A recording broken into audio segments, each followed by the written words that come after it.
wala mo asenso, pobre lang gihapon. Hinlo putol og kahoy hantod sa muka kaya pa kitag lihok, lalalihok lampas way undang sa akong paghinlo diri nakahatag hapon kamo og kadasig ka.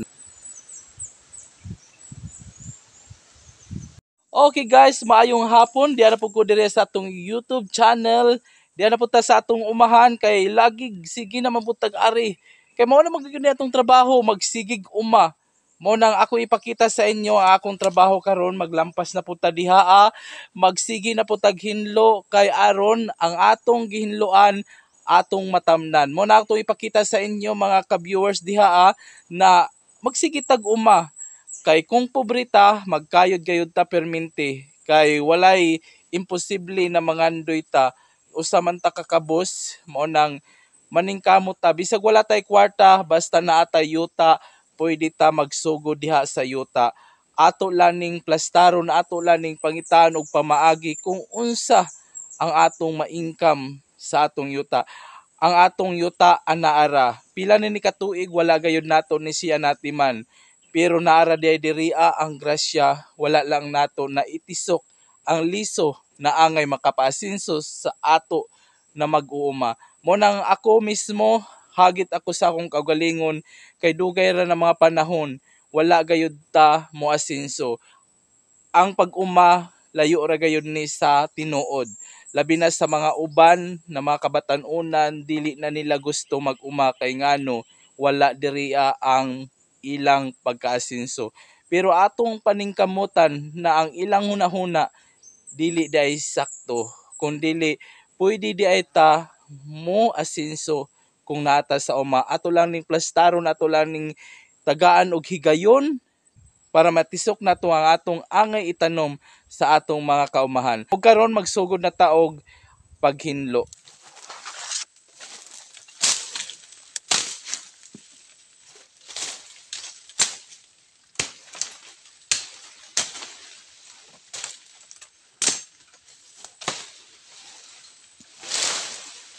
Nahinay na ta mga ka-Israel og trabaho na akong tanom na lubi, dako na mo nang dili mahibawaan nato ang atong mga tanom na mo dako na. Mo nang padayon ta sa atong pagtrabaho sa bukid.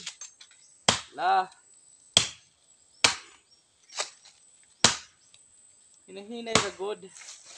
Basta kanunay lamang.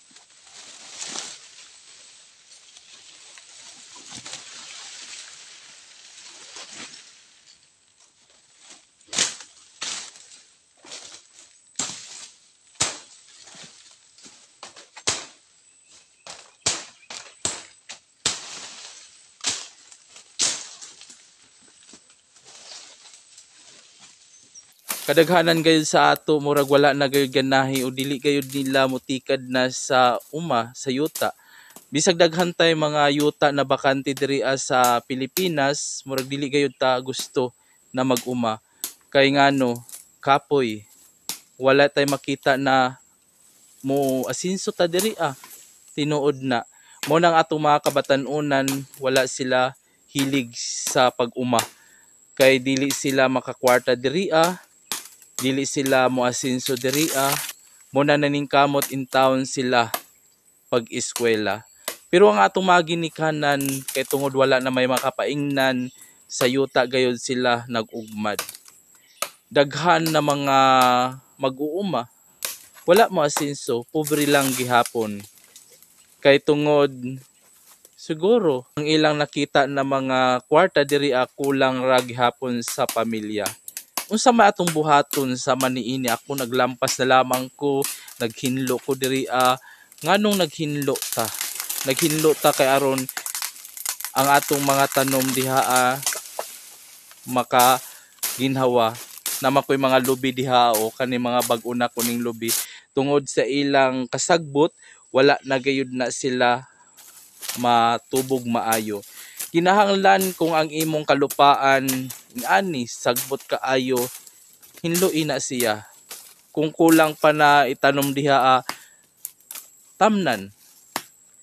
Unsa may mga tanom na makahatag og income mao nay atong itisok.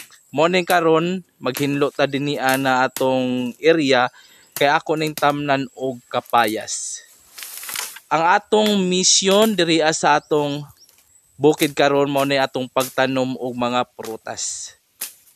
Kay wala man ta masayod kung unsa ang atong dangatan pero ato gihapon gayud nang i-apply sa atong kaumahan. Labi na kung wala pay mga tanom ni ana ato gayud nang tagaan og higayon na matamnan kay nagtrabaho man galing ta sa una sa syudad og 8 hours diha pa ka sa imong kaugalingong yuta na dili ka mo trabaho og 8 ka oras. Kung imo nang gibuhat sa ibang tao na nagtrabaho ka 8 ka oras nganong dili nato buhaton sa atong kaugalingong yuta. Hala trabaho lang ta hantod na maka-diskarte ta kung unsa ang angay itanom sa atong mga kaumahan. Ang atong mga kaumahan o atong mga kabukiran naghuwat lang sa ato na kita mo tikad ni ana pero dili nato sila tagaan gayud og kabugnaw kay nagkinahanglan pud sila sa ato mga tao na mohinlo niini. Mo nang sa pagkakaroon mo ni akong misyon na akong hinluan ang among mga kabukiran. Kay sayang kaayo ang mga yuta na wala na tikad ug wala gayud na plastar ug wala gayoy na tanom na maayo na makahatag nato og income. Sa naaging vlog nato nakatanom na ta og durian, nakahuman na pud ta og tanom og rambutan. Padayon lang ta gihapon sa atong plano kay naaman kita mag-uban kita kanunay naisip mag-uuma kayod uma para sa atong kaugmaon. Padayon lang gihapon kita hinlo putol og kahoy hantod sa muka kaya pa kita lihok lalihok lampas way undang na pagtikad hantod sa kita moasinso na mag-uuma. Padayon kita na wala pa tay income karon maghinay-hinay lang gihapon kita og tikad lampas diri lampas dito putol kahoy putol diri unsa pa na diha na mga trabaho way undang way puas na paghinlo kay kita pobre man. Basta pobre para moasinso ta kayod kita. Uban ni ako ninyo kanunay sa atong pagtrabaho kay maghatag man gihapon mog inspirasyon. Basta naa ka mo kanunay kanako magmadasigon ako. Labi na sa atong mga OFW na nagtan-aw sa atong vlog. Salamat sa inyong suporta kay bisag sa akong paghinlo diri nakahatag hapon kamo og kadasig kanako. Kung wala mo magtan-aw sa akong vlog, wala mo magtan-aw sa akong video, murag mabugnaw pug ko pero naaman kamo nagsuporta hala padayon lang gihapon kita ipakita nato nang isa ka mag-uuma naningkamot og maayo og ipakita nato ang atong kabukiran na ato silang natiman kay sagbot man lagi daghan kahoy napasagdan ato gihapon na siyang hinloan o sige na padayon lang gihapon kita.